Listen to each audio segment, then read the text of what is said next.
So to remove this mirror glass, this can be a dangerous thing because, well, it's glass, and if it breaks, it can hurt you. So I'm wearing safety glasses and gloves. What you can do is tape over this whole thing. Tape will actually keep the glass together if it happens to break.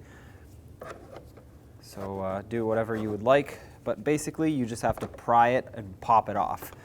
So let's pry right in the middle of it.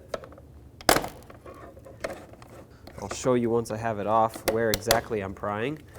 There we go, that came off. It did crack, as you noticed.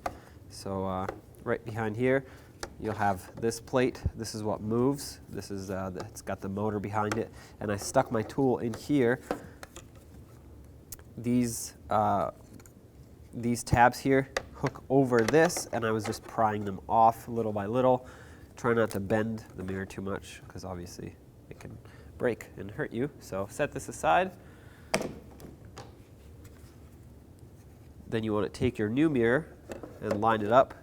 You have to kind of feel for it because, well, there won't be anywhere for you to see behind. And when you press it, don't press too hard because, again, it can break. But it should snap right into place. This one did. That's perfect. It moves up and down. Try not to move it too much by hand because it can damage the motor. But at this point, this is secure. It's not wobbling. It's not loose.